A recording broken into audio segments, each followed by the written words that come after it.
संस्कृति की बातें। नमस्ते। संस्कृति की बातें कार्यक्रम में आप सबको के स्वागत बा। संस्कृति की बातें MBC के RM3 रेडियो मनोरंजन पर चलेला और साथ में MBC के फेसबुक पेज पर भी सकबा ई बखत लाइव ई प्रोग्राम के देखे और ई प्रोग्राम के प्रसारण फिर MBC टीवी के तीसरा चैनल पर भी होवेला। संस्कृति की बातें ई कार्यक्रम के अंतर्गत हमनी अपन संस्कृति से जुड़ल जोन भी बात बा ओकर पर चर्चा करीला जा और ई देखिला जा कि मॉरिशस में संस्कृति के बढ़ावा देवे खातिर का करल जाता और कौन काम करे के बाकी बा और कौन कौन ऐसा कदम बा जेके चाहेला हमनी के अमल में लावे के, ताकि संस्कृति की जो बात बा वो खाली हमनी तक सीमित नहीं रही बल्कि हमी के नवा पीढ़ी तक भी वो पहुँची। काहे कि संस्कृति, परंपरा, भाषा, धर्म ई सब जब तक नवा पीढ़ी तक नहीं पहुँची तब तक ओकर एगो खतरा बनल रहेला। ई खतरा कि उ संस्कृति सकी दब जाए, सकी रुक जाए। और MBC टीवी के MBC रेडियो के रेडियो मनोरंजन कार्यक्रम में जब हमने संस्कृति के बात करत है जा त संस्कृति के बढ़ावा देवे में ई कार्यक्रम के बहुत बड़ा हाथ बा। और आज ई संस्कृति की बातें कार्यक्रम के अंतर्गत हमने लोकगीत, भाषा, धर्म और संस्कृति पर बतियाब जा। लोकगीत के मतलब फोल्क सॉन्ग्स के हमने के संस्कृति में कौन भूमिका रहल बा, फोल्क सॉन्ग्स लोकगीत के पीछे कौन कौन बात आवेला, इस सब पर बात करे खातिर आज हमने संगे आपके जानल मानल श्रीमती रीता पुनित जी हवन। श्रीमती रीता पुनित जी नमस्ते। नमस्ते। ये कार्यक्रम में आपके बहुत बहुत स्वागत बा। बहुत बहुत धन्यवाद। आज हमने लोकगीत पर बतियाब जा। लोकगीत जैसे आप लोग जाने लग, लोकगीत और लोकगीत से जुड़ल जौन परंपरा बा, जौन विधि बा, ई सब पर श्रीमती रीता पुनित जी के बहुत अच्छा जानकारी बा। काहे अच्छा जानकारी बा? काहे कि ई सब आप अपन जीवन में जिएला, उतारेला। और श्रीमती रीता पुनित जी मॉरिशस में 55 गो गीत गवाए स्कूल के संचालक भी हवन। तो रीता पुनित जी आपके हम दीदी भी बोलीला। तो आज हमने के बोला लोकगीत, फोल्क सॉन्ग्स, मतलब कि वो सब गीत जो हमने के नानी दादी, हमने के चाची लोग गईले आल हवन जा, वो मतलब कब कब गवाला लोकगीत, फोल्क सॉन्ग्स कौन कौन लोकाजों में गाविला सा? लोकगीत वो बोलल ही चला, लोकगीत संसार के गीत। हाँ शुरुआत कोई नहीं बुझल बोले बा आज ले कि कब शुरू हो रहा है। जी हाँ लेकिन जब से कान में आवाज़ आए लगल तक लोकगीत हो रहा जी। है ना।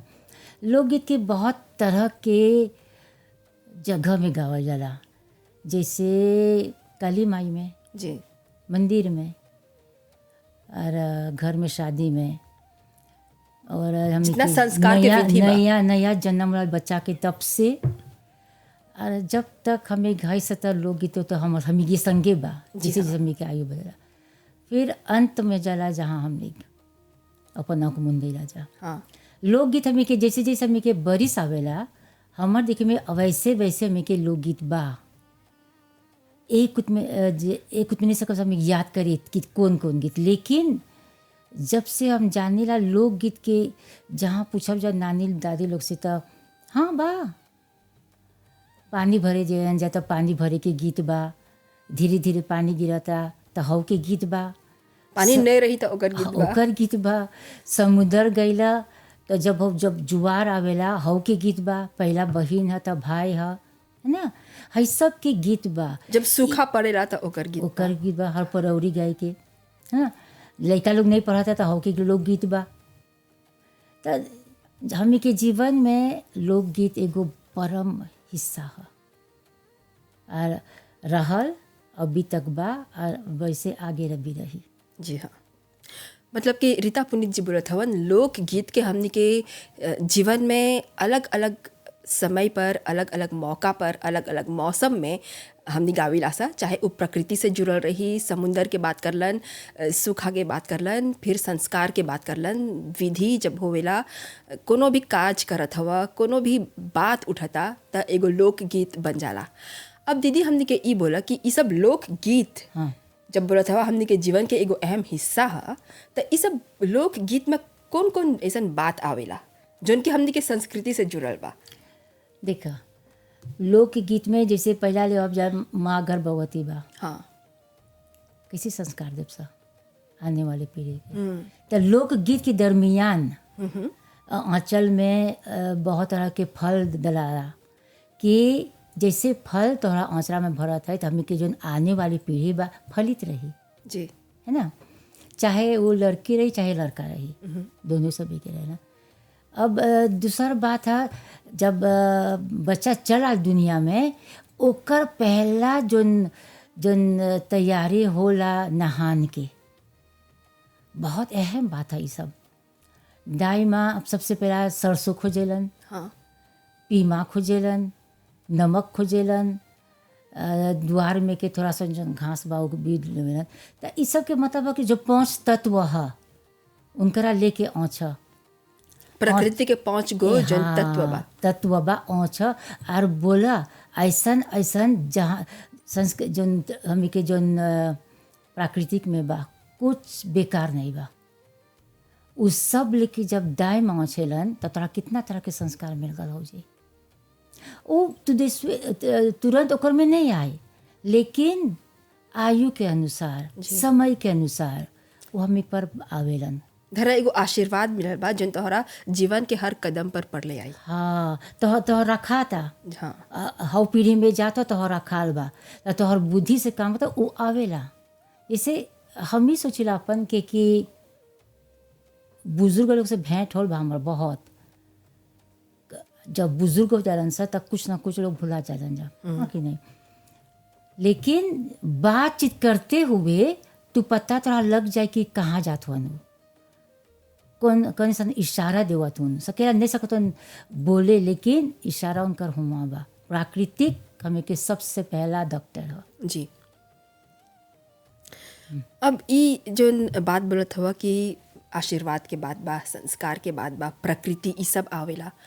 अब लोकगीत में कितने ऐसा संदेश भी देवल जाला, कितने एक तो निहोरा बा, एक तो भगवान के जब प्रार्थना करे के बा, अर्घ करे के बा, तो उ लोकगीत में जब देवी देवता के गीत आवेला तो ओकर में आवेला। फिर अब दूसर गीत में कितने ऐसा संदेश बा, जैसे जब जत्सार में कितने ऐसा संदेश रहेला और कितने भावना, मतलब जत्सार में दिखबा किसे अपन जो दुखद कहानी बा ओके उतार के शब्द में ढाल के प्रेजेंटे करेलन सा। तो ये सब भावना की जोन बात बा, आंतरिक भावना, चाहे वो खुशी रही चाहे वो दुख के भावना रही, या फिर जोन संदेश देवल जाता उन लोकगीत में, थोड़ा एक बारे में बोला ताकि सब कोई जाने कि कैसन बड़ा बड़ा संदेश छुपल बा इस सब लोकगीत में। किरण जी ये संदेश जो है ना, हमी के लेवब जब एक वीर गाथा काल, ओकर नाम है वीर गाथा काल। तो वीर गाथा काल का है जब हमी के वो लोग के पति जातलन युद्ध में या कोई के देवर जात रहल, लेकिन घर के कोने ना कोने जात लन जा, तब वो लोग के महसूस होला कि का खोरत है जा हमने के, और वो लोग शायद जानत होयन जा कि जो जात उन घर से तो नहीं आयन, लेकिन मुंह में वो शब्द नहीं रहे आरती करे वक़्त, वो लोग के जाए वक़्त देखे के ना। अब से सास बोले वो लोग के भारती में बताइला, सास बोले जब पति जात वन लड़ा युद्ध में जात वन हो तो तोरा नहीं बा सोचे के अयन कि नहीं अयन, अबो करियन तो खुशी खुशी अयन, जइबो करियन तो खुशी खुशी अयन, पसे क्योंकि वो देश खातिर जात हुअन, देश खातिर मर मिटे जात हुअन, ऐसा मौका फिर से ना मिली। तो ये बोले कि मतलब कि संस्कृति जो है हौजी से शुरू हो जाला। और पहले बहुत हमें कि छोटे ही से, जैसे हमार माँ हमेशा बोले कि हमेशा जब वो होरनी पहनतन जाता साड़ी नहीं रहल, हाँ, लहंगा एगो टुकड़ा होरनी, तो होरनी हमेशा चना वक्ष में रहे के, काहे कि हौजे से हमें के आने वाली पीढ़ी वो अपन गोर में सकी खड़ा हुई। ये है संस्कृति। और जब लड़का लोग बड़ा हो गल, जब वो लोग जाते उनसे स्कूल, तब माँ कुछ करेला सबसे पहला स्लेट में लौदवाज में वो अपन कुछ लिखेला नहियो लिखे जब जैसे हमार माँ रहल नहीं लिखत रहल था वो अपन हाथ भिगा के अंगूठा से कुछ बना दियन कि उनकर बतैला से हमें कितना बढ़ेला सब संस्कृति पग पग में हमें संगे आवेला जब से स्कूल तो आवेला शादी के समय आवेला मृत्यु के समय आवेला जनेवा आवेला पानी नहीं बरसता वो में भी आवेला घमो करता वो भी में आवेला अगर हमें के बेटी की शादी नहीं होता वो भी आवेला पति हमें बगल नहीं देखतन वो भी आवेला सब ये सब जब बेटी की शादी नहीं हुआ था तो जो लोकगीत बा अभी को उदाहरण लेवब जा तो उ गीत में का बोलल जाता गीत में सबसे पहला ब्रह्मा विष्णु के निहोरा होला कि हमार बेटी वो शादी करे के लायक हो गल और ये दिखा बहुत अच्छा प्रश्न बा हम पूछली हमार बेटी से प्रश्न इतना तोहर उम्र हो गल शादी कब होई तो उ जे कोई के पास में तो बोली तोहरा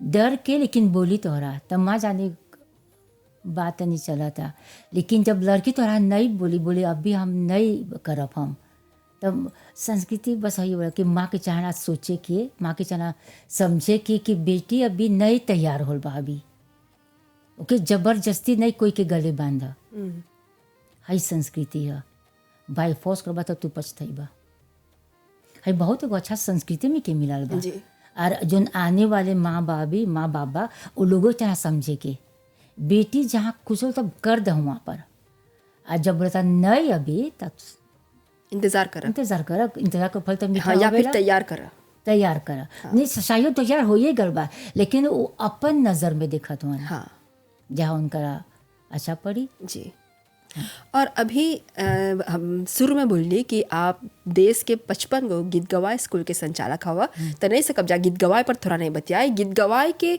ओकर जो झूमर बा देवी देवता के गीत बा बहुत बड़ा संदेश छुपल बा ओकर में तो एक दुगो झूमर या एक दुगो देवी देवता के गीत में कौन संदेश छुपल बा थोड़ा हमने के बोला जैसे बोले आजा देवी के गीत एगो गीत बा देवी देवी पुकारिला देवी नाही बोलेलन देवी नाही बोलेलन हो देवी बैसेलन पान दळवाता पनवे आहार करे हो ई में बोलत है जा चाहे वो जंगल रही चाहे कुआं किनारे रही चाहे कलिमाई न रही चाहे रास्ता में न रही जहाँ 3 गो रास्ता निकलेला और जो देवी रहेलन काली माई में से रास्ता किनारे तब जब मन में तोहर बा जात हुआ ना जात हुआ कहीं या तोहर मन में कुछ अच्छा नहीं लगा था बस ही माँ के निहोरा करा ये नहीं बाकी कही तो बोला लेकिन निहोरा करा हाँ। माँ के बोला माँ वो तत्पर अनु आर देवता बुजुर्ग बोलेलन कि पति के देवता मंगबा त तू देवी बनबा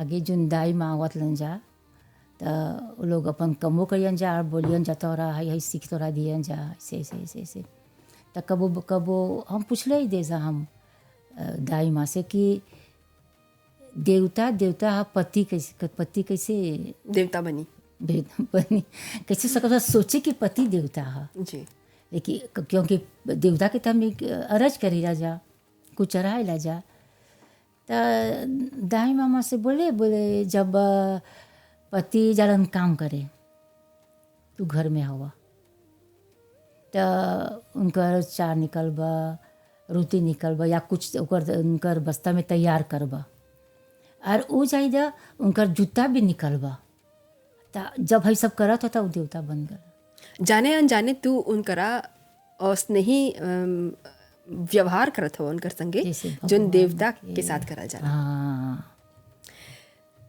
और अभी जब सीख के बात करला दाइमा तोहरा मतलब जब लोग आवत रहलन जा लइका के सेके मिसे मिसे। और अलवातिन के भी सेवा करे त सीख देवत रहलन सा। बहुत से त ई सब जो लोक गीत बा ई कैसे मतलब आज तक हमने के जब परनानी पर दादी लोग आ रहलन सा तब से ई लोक गीत शुरू होल, कैसे ई चल रहा होता, कहाँ पर सब कोई सिखलक? मतलब आज जैसन त यूनिवर्सिटी नहीं रहल, विद्यालय नहीं रहल, बैठ के लोकगीत सिखावे के, कैसे सिखलन सा? आप कैसे सिखला? थोड़ा इस सीख के बारे में बोला।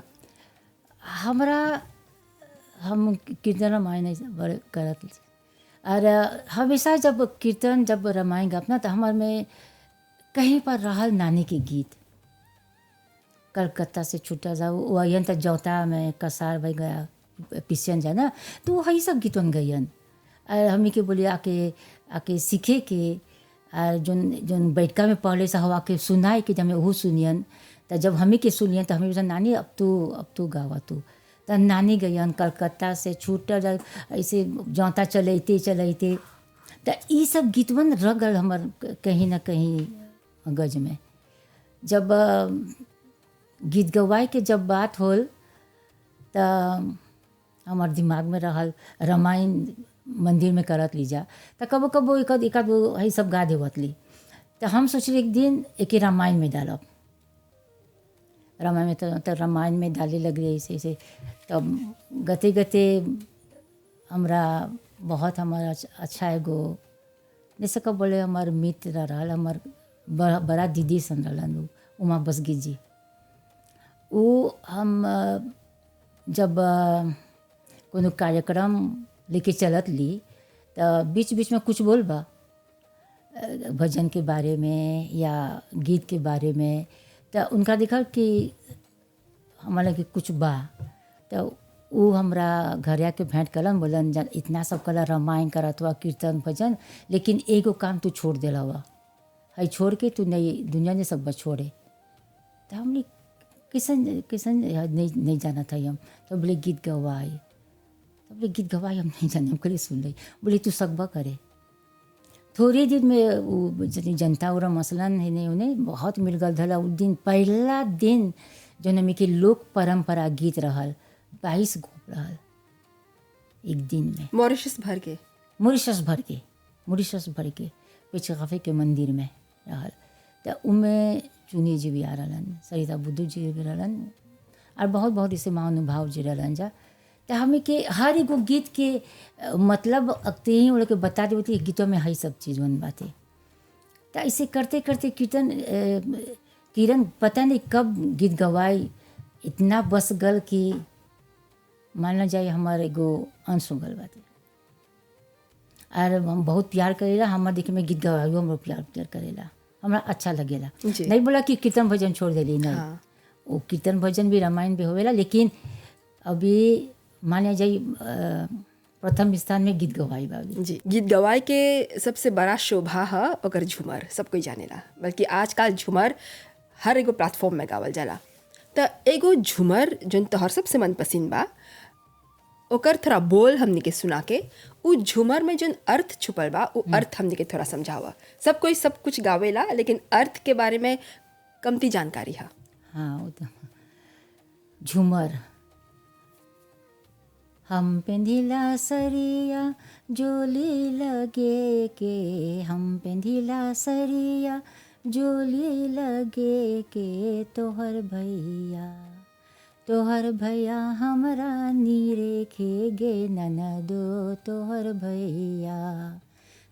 भैया हमरो नीरे खे गे ननदो, तोहर भैया हम पेंदिला फुलिया जोली लगे के, हम पेंदिला फुलिया जोली लगे के, तोहर भैया हमरो नीरे खे गे ननदो, तोहर भैया।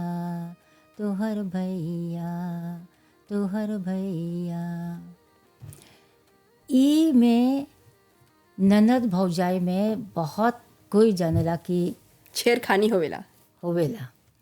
कब वो रुट जाला, कब वो अगर ननद रुट जाए तो जाके भाई से बोली है ना। तो ई ननद भौजाई रूठल हवन जाबी, तो न भौजाई कुछ तो शुरू करे के ओकर से उनकर से बचाए के कि न ननद। तो भाई बोलन अपन पत्नी से कि हमार बहन के तोहर ननद के घर हइये है,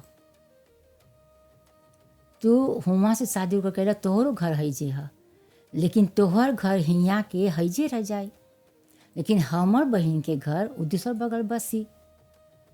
अगर मुँह से कब ऐसा बात हो गल बा तो ओके रूठ जा, ओके रूठ गल में जाके मना ले बता, तू सबसे बड़ा हो जाइबा। ऊपर है गीत बाबा। और ऐसन कितने झूमर बा जहाँ पर अभी ननद और भौजी के बात करला, बहुत झूमर बा जहाँ पर आपसी संबंध के चर्चा होवेला और ई सब गीत गवाए में प्रस्तुत होवेला। ई सब जो गीत बा एकर में देखबा कैसे परिवार लोग मिलजुल के रहत रहलन जा, उ लोग के बीच छेड़खानी होवे, हंसी मजाक होवे, कितना प्रेम मोहब्बत रहल। ऐसन कितने सारे गीत बा, साड़ी के लेके गहना के लेके, ननद भौजी सास बहू के संबंध के लेके, और इस सब में जो संदेश बा वो यही कि कैसे आगे के दिन में जो पारिवारिक संबंध रहल वो बहुत गहरा रहल। हर एगो जब एगो कॉन्टेक्स्ट बा तो ओकर में नहीं सकबा ई जो पारिवारिक संबंध बा ओके अलग रखे। जबकि अभी के जीवन में दिखिला जा कि हमने के जीवन में ई जो संबंध बा उ थोड़ा कमती होई लगल बा। अब दूसर बात जस्ती से हमने के जीवन से जुड़ गल बा, जैसे काम, जैसे बहुत ऐसा फकते बा। हाँ। और ई जो पारिवारिक संबंध, सामाजिक संबंध बा ई छूट ले जाता। तो अब जब संबंध के बात बता थी जा तो एगो दूसर लोकगीत बा, एगो दूसर विधि बा जहाँ पर आप खुद एगो कार्यक्रम में बोले हवा कि ई जोन विधि है, ई जोन पूजा है, ई एगो औरत अकेले में नहीं करेला, सखी सहेली और परिवार के संबंध जोन बा, जोन अलग अलग संबंध बा उ लोग के लेके, घर के सब औरत लोग के लेके ई करल जाला। और ई है काली माई पूजा। हाँ। काली माई पूजा के पीछे जोन गीत बा, पूजा तो बा ही, लेकिन एकर पीछे कितने लोकगीत भी बा, देवी लोग के अर्चना, उ लोग के अर्घ करे खातिर। थोड़ा एकर पर संक्षेप में कुछ सकते बोली।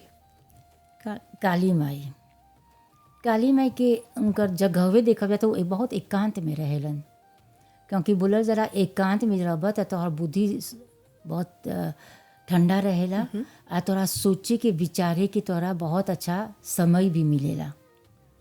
उ खातिर देखा कारो कान के सीमा जाइबा तब तोरा मिली काली माई। और हम जानेला काली माई जब मैं जाती सब मामा संगे तो वो अपन सखी सहेली के लियन कोई चना, कोई पूरी, कोई फल उल जाके, और हमी के हाथ में पानी दे दियन या छाक। तो हमी जाता जैसे घर में से वो अपन पिछला पाल निकलियन अपन गोर, तो हमें से उनका गीत शुरू हो जाई माँ के निहुरा करे के। वो काली माई में नहीं हुई, अक्ते हुए शुरू हो जाए, यही से गईते जाइयन जा। मानिए जाए माँ के न्योता दे के कि सखी सहेली के लेके आवत है जा, और खाली हाथ कोई नहीं जाए। कोई लड्डू, चना, पुआ, पूरी, खीर, पानी, छाक। जैसे अभी एगो घर में, एगो परिवार में एगो गृहिणी, हाँ। एगो औरत जब निकलता, एगो महिला काली माई पूजा करे खातिर, तो वो अकेले ई सब समेट के लेके जाला, लेकिन आगे में ऐसे नहीं रहा। नहीं, आगे रहा जी घर घर के चीज़ से प्रसाद रहे हवे। हाँ। हवे प्रसाद है, प्रसाद में कैसे बोला कुमार जी बांटे है कि नहीं बांटे के रहे, तोहरो घर के, हमरो घर के, ओकरो घर के जी, जे हमरा आशीर्वाद में सभी के पारे मिली। हाँ ना, तो उ लोग सब लेके, कोई कपार में लेके ऐसा सब ले जाए। बहुत निहोरा कर ले कि माँ जाग आवत है या माँ रास्ता देख हमें के आवत है जा। अपन गीत में अपन हिसाब से लोग गई जाते लन सब। अब जब गईले जाए, जब वहाँ पे सबसे पहले ओके सब प्रसाद के एगो पत्थर पर रखियन जा, जहाँ आम के गौचवा चारों बड़ पत्थर बा, वहाँ रखियन जा। जैन सबसे पहले अपन पैर ठंडा करे, मुँह कुल्ला करे कि गईले गईले आलमन जा। हाँ। और पैर थक गल बा दूर से चल के। हाँ। और आगे तो सवातवे नहीं पहनत रहलन सा, सवातवे नहीं रह सके। और मुँह कहे एती मुँह पानी डालत जा कि थूक हो गल बाते मुंह में गईते गईते तब सब साफ करके तब जइयन जा। और दादी लोग रहल तो दादी लोग अपन आँचरा से जोन भिंजा के अइयन जा उसे माँ के चरण में पहुँच के अपन सिर पर लगैयन जा। ई लोग से हम सीख रहे हैं जी। या हमें के एगो पीती बाबू बा तो उ पहुँच के उ लइकवा के धरला ओकर आशीर्वाद मिल गल लइका के। हाँ है सब रहल है सब। और जैसे हमें पढ़त है जा तो बलैयन हमें के तब सब लइका के बैसा के सब पर पानी छिड़कियन। कुछ ठंडा बा कि गरम तू गल बा तो कदम नीचे बैठ के तो पर छाक है सब डलियन जा। आ जैसे जैसे पूजा हो तैसे तैसे अपन गीत गइयन जा। लोग नहीं बा बोले कि तू गावा नहीं जे जोन गावत गावत मन। ई ह काली माई उस खोजलन एकांत में रहे के ताकि उनकर बुद्धि जन है उ सकेन काम करे हेने होने के शोर नहीं रही। वो एकांत में रहियन तो बहुत अच्छा से हो जियलन। अब ये सब लोकगीत जब बोलत हवा घर से शुरू होवे चौखट से शुरू हो जात रहल और जोन जोन बात के मांग करत रहलन जा कैसे कि हमनी के रास्ता दिखावा हमनी के रक्षा करा काहे कि एकांत में जात हवन सा कारोकान में अकेले चल के औरत लोग। तो ये सब गीत भोजपुरी में गावल जात रहल भोजपुरी में। और आज के कार्यक्रम में हमनी देखत है जा कैसे ये सब लोकगीत में खाली मॉरिशस के नहीं कोनो भी देश में भारत के ही अलग अलग प्रांत में ओकर अलग अलग लोकगीत उ जोन राज्य बा ओकर जोन लोक भाषा बा उही में रहेला। तो हम थोड़ा हमनी के बोला कैसे जब लोकगीत गावत हवा फोल्क सॉन्ग्स तो आप एक तो धर्म संस्कृति के बढ़ावा देवत हवा सुरक्षा करत हवा और साथ में अपन भाषा के भी जिंदा रखत हवा।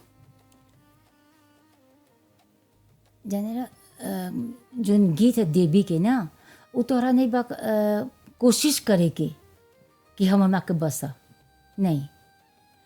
अगर तू गईला जैसे हम जात लिए हम माँ चाची दादी लोग से तो कोई हमके नहीं बोला हमके कि सीख ही गीतवा। लेकिन हम खोजत ली गीतवन के हम सोचत ली गीतवा हमर खातिन है लड़का के बुद्धि रहे तो अच्छा लगे हमके गीतवा के माँ नेहर दादी लोग नेहरा कहते जा कि माँ के नयन देखे कैसे बा अपन अचार से नयन पहुँचन जा और जोन टीका बा पान के पत्ता में उदलियन जा। तो हमके लगे कि वो माँ नहीं बस एगो इंसान वैसे बा ताकि इनका उतना श्रृंगार करत हुआ जा। वो लोग सोचत हुआ कि उनमें देवी सच में बा। तो उससे हमरा लगल कि हमू सोचे लगे कि सच में लोग में देवी बा। हम बहुत बड़ा होला से हम जाने थे देवी बा लोग में बा अभी ने बोला नहीं बा तब नहीं इतना हो जाना तो वो बा और जो हाउ तोहर मन में चल आई ना तो तू अपने आप तू गई बा। लेकिन यहाँ पर जब भाषा की बात करत है जा तो तोहरा उ बुझा कि तोहर जोन उ गावत हवन ई तोहर पर भी लागू होवेला एप्लीके होवेला काहे कि तू उ भाषा समझत रहला। हाँ तो अभी जब ई गीत गावत हवा जा और जब नवा लड़का लोग नवयुवती लोग ई सुनत हवन जा तो उ लोग समझत हवन जा और ई जिंदा रखे खातिर बहुत ज़रूरी बा कि देवी के गीत नहीं सकबा काल जब जथवा काली माई ता कोनो गीत नहीं रही चाहे ना तो हौसमित करे के नवा पीढ़ी तक चाहिए पहुँचावे के और ई खातिर ज़रूरी बा कि जैसे तू समझल रहा उ सब बोली सब बात कि नवा पीढ़ी भी ई सब बोली समझन सा कि ई गीत में का बोलल जाता तोहरा बुझाता कि ई आगे चल के रही और अगर थोड़ा खतरा बा तो कौन चीज़ चाहिए करे के। अभी जब से स्कूल बा गीत गवाए के बहुत जन लोग गइलन जा मासूगिते हमें खाली झूमर के रहल एक आध जन्म बा कि कालीमाई के जन्म के प्रोग्राम देख के वो लोग अलन जा पूछे गीतवा में का है। हाँ। अच्छा लगल हमरा एक छोरा हम कनी कई गो बोल दिली ताकि उनका लग रही बागाज रही। हाँ। उनका लगे ना तब ऐसे सोच में आल कि बा लेकिन चाहना ढूंढे के और हमी के और चाहना समझावे के मतलब। हाँ ताकि लोग जनन जाए हमी की संस्कृति है ई चाहे लग तक हमी अपन लेकर के का दे अब जा और उ लोग अपन लेकर के का दियन जा जैसे हमी के बात हमी के नहीं जानेला, अभी के थोड़ा कोई जानेला क्योंकि रामायण पढ़े लन जा है तो जाने लन जा, लेकिन कहाँ तक वो लोग कैसे दूसरा अपन नेक्स्ट जनरेशन के दियन जा कैसे, है बहुत एगो भारी समस्या है। हवे से हम सोचत ली कि अगर सरकार गीत गवाई के एगो सुजे बना दे तो हमी के परंपरा जीवित रहे। और ये गीत गवाए में सब गीत आई, देवी सब देवता गीत काली आई। माई काम के गीत सब आए। हाँ सब आई। और इमें तो थोड़ा भुला गई तब बोले कि हम माँ जब जातलन कली माई तो क्रिश्चियन भी रहलन जा, वो लोग भी जातलन जा। सब समुदाय के लोग, हाँ सब दूसर समुदाय कौम के भी हम लोग। हम के घर के भीड़ ही रहा मुस्लिम लोग, तो वो अपन अपन अपन स्त्री अपन पत्नी के आ लड़का हमरे लाज के तो सब कोई के बोले जा पूजा करे, माँ बाहुआ माँ के पूजा करे। तो ऐसे अभी तक हम सोचत ली रहत अच्छा रहत। इतना गीत अगर सोचबा गीत में कौन सी भाव गीतवन में तो तू नहीं सब भुलाई। मतलब चाहे एक जैसे तू बोलत हवा तोहर प्रोग्राम देख के आदमी लोग तोहर से जस्ती जानकारी मांगलन जा और पूछलन जा कि एकर अर्थ का है। मतलब कि जो एमबीसी कम से कम सकता करे कि ये सब गाना के प्रस्तुत करल जाता और फिर एकर भावार्थ पर चाहे जस्ती थोड़ा ध्यान देवे के, ताकि लोग समझे कि ई जोन गीत बा एक ही गो गीत लेके ओके समझेबा और ओकर अर्थ बतेबा और वो पूरा गीत के अच्छा से सुनेबा तो सकी ट्रांसमिशन में मतलब कि नवा पीढ़ी तक पहुँचावे में सकी मदद मिली। गीतों के सबसे पहले जना को शब्दार्थ जी खोजे हाँ। के, तब ओके भावार्थ बनबा, हाँ तब ओके गा के सुनाइबा। जी हाँ। अगर उतना हमी के यंगस्टर्स रही हमी के कक्षा में तो सकब से वो कक्षा करे, गीतवन लिख के कुछ रोमन में लिख दा कि जो हिंदी में लिख दा, ओके लिख के ओके दे दा, जी हाँ। आगे पढ़ लियन, बस ओके समझा देव जा, समझ लियन जब तब ओकर शब्दार्थ बता देव जा उनकरा, तब ओकर गीत मान देव जा। ज़रूर बा करे के सब एताप हाँ हमें तो तैयार है जाकर, क्योंकि अगर इतना बुद्धि भगवान देवा तो जितना बाँटब उतनी अच्छा बा हमरा। हाँ। लेकिन चाहेला वो यंगस्टर्स के ना जैसे गुरु के खोज रहेला एगो अच्छा विद्यार्थी, एगो अच्छा शिष्य के, मतलब कि शिष्य के खोज रहेला गुरु के भी एगो अच्छा शिष्य के खोज रहेला। सच में। और अभी जब भावार्थ शब्दार्थ के बात बचा थी जा तो गीत गवाए के बात बतेली जा और फिर काली माई पूजा के बात, लेकिन साथ में अभी देखत है जा कि ग्लोबल वार्मिंग के समय चला था। कहूँ देखत है जा ढेर ठंडा ढेर लानेज। अभी ऑस्ट्रेलिया में समाचार में सुननी सा कितना बड़ा आग लगल बा। मॉरिशस में भी गर्मी कितना जस्ती करता जो आगे नहीं रहल। गर्मी और सर्दी के मौसम में भी देखत है जा हेर फेर हो गल बा, जब पानी बरसे के चाहिए तो नहीं बरसता। और ऐसा में देखत है जा कि आजकल हर परौरी एगो बहुत बड़ा जिमोसियों आयाम ले बा, जेकर बारे में बहुत कमती जानकारी रहल सब कोई के। अभी देखत है जा कि जैसे सूखा पड़ता तो सब पूरा देश अलग अलग जो सांस्कृतिक संस्था बा सब कोई करत हवन जा। तो हर परौरी के एगो कोनो गीत लेके हमने के थोड़ा ओकर अर्थ समझावा ताकि जानब जा, और वो भी भोजपुरी में ही है। हाँ भोजपुरी में तो एगो गीत के थोड़ा भावार्थ करी ला जाए एगो हर परौरी के और शब्दार्थ। सबसे पहला हर परौरी जैसे बोली मालो कैसे करत लन जा, हमने वो से शुरू कर ली जा कलीमाई जाए के और सब लेके। लेकिन ओकर पहला जो नियम है, नियम इसकी नियम के पालन करल जाता आज जब हर परौरी होता था।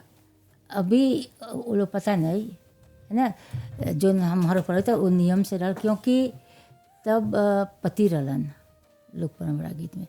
तब हमके बोलन जा कि जोन व्यक्ति माँ के 15 दिन के निहोरा करियन जाकर उनकरा जगयन बोलियन कि हमने हर परौरी गईते आप जा गीत आ जोन तोहरा भोग लगाब जा वो घर घर से आई जे तो बोले। तब निहोरा के करी एक जना करी और वो पहला कहाँ जाए, मंदिर में जाए। आगे के समय में तो मंदिर नहीं रहल उतना। काली माई त रहे। एगो शिवलिंग रहल ना, हाँ एगो एगो शिवलिंग उतर रहे हाँ त हाँ तब जोन स्त्री तनी बड़ा हवन वो सब बुजुर्ग। समझेलन जी रीति रिवाज या कैसे बोला सा हमनी के चाल चलन पहनावा, कब तोहरा चाहेला स्नान करे के, कब तोहरा चाहेला कुछ मांगे के। वो लोग बहुत कोई बतैले नहीं रहे, हम देख में वो लोग ऐसे ही जिले लोग जन्म ले रहलन जा। तो बुजुर्ग व्यक्ति हम जाने ला उजात रहन, हमनी के गाँव के चाची रहलन। तो फजी के फजी के तो जब जयन हो तो हम देखब दूसर साड़ी पहन ले हवन, गोर में कुछ नहीं बा ना, लेकिन स्नान करके जात हवन। तो एगो लोटा ले हवन, एगो थाली में थोड़ा चावल, थोड़ा कुमकुम और एगो दिया लेके जयन।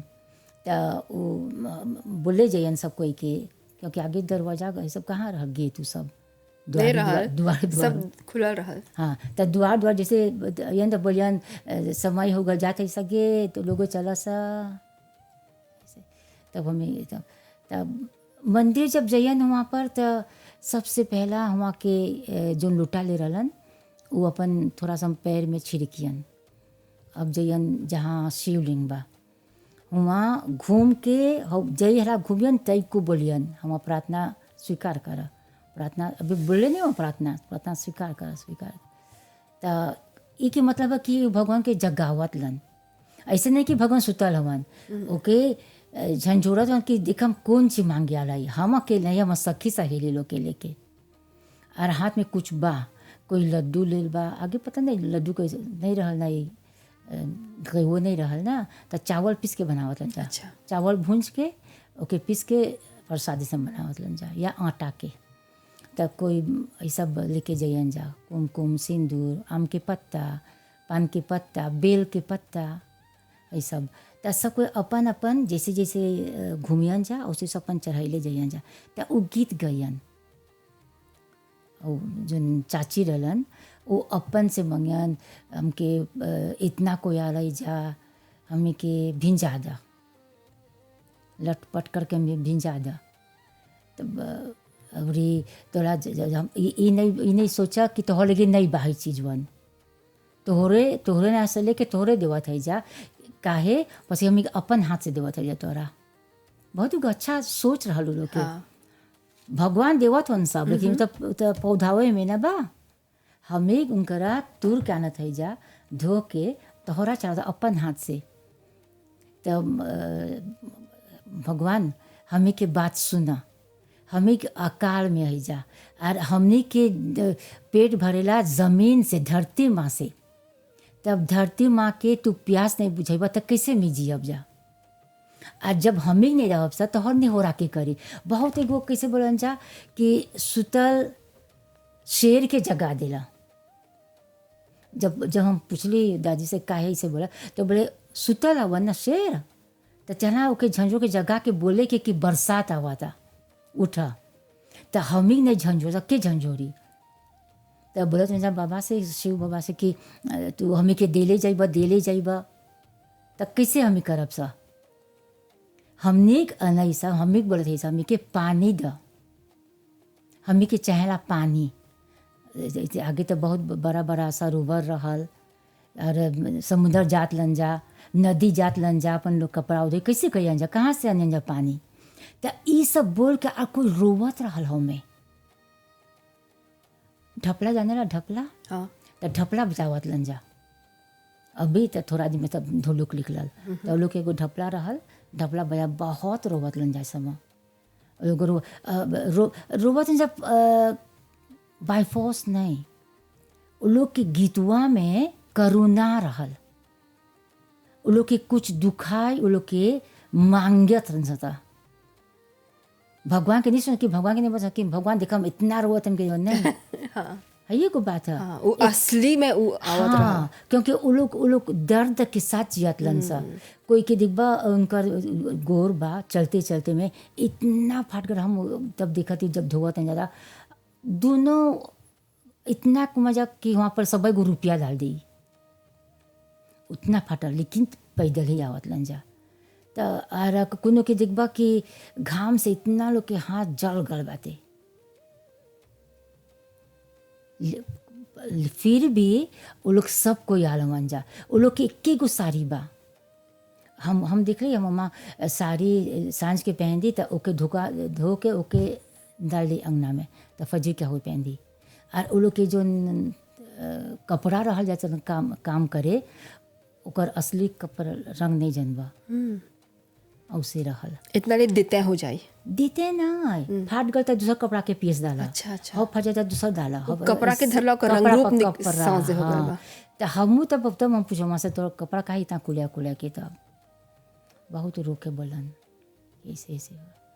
तो सब जब बबरम बाबा लगे तो वो लोग है बरम बाबा पानी दे, बरम बाबा पानी दे, पोखरा सुखाल बा, खेत सुखाल बा, बछड़ा सुखाल बा, बछड़ा गिर गल बा, बरम बाबा पानी द, बरम बाबा पानी द, शिव जी पगड़ी खोल, शिव जी तोहर जो जूड़ा बा वो खोल पानी द। वो लोग के है रहल मांगे की।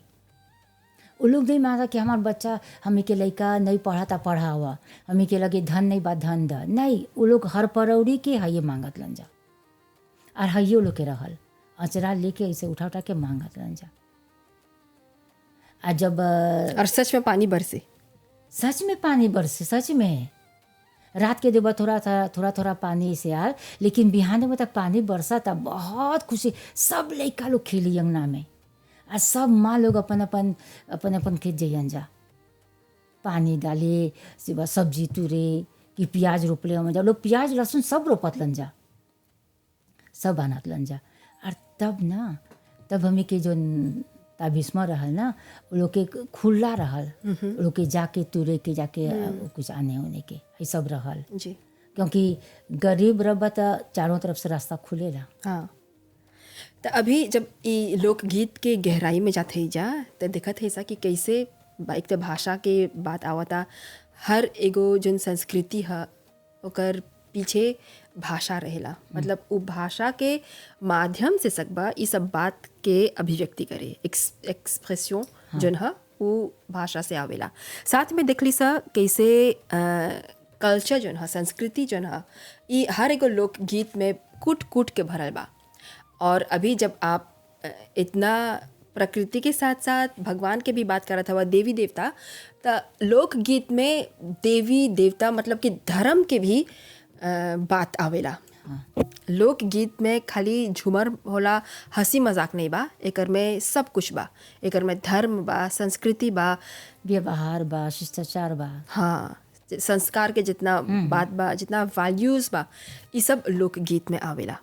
और अभी हमने के कार्यक्रम के समाप्त हुए में 2-3 मिनट रह गल बा। हम चाहती कि आप एगो संदेश देता कि ये सब लोकगीत जन आप इतना निकट से जियत हवा अपन जीवन में उतारेला, आपके टोली में सकब जा बड़े 100 जना हवन जा, तो ये सब लोकगीत के नवा पीढ़ी तक पहुँचावे खातिर आप का करत हवा जा, का चाही करे के? बस कि एक अकेले से काम नहीं होवेला, एगो पूरा समाज, एगो पूरा देश के बात चलता। कौन चीज़ चाही करे के? नवा पीढ़ी लोग के कैसन दिलचस्पी चाही दिखावे के? थोड़ा हमनी के 2 शब्द में बोला, एकर संगे हमनी के प्रोग्राम समाप्त हो जाए। नवा पीढ़ी के बस उन लोग के बड़ा जन के चाहेला।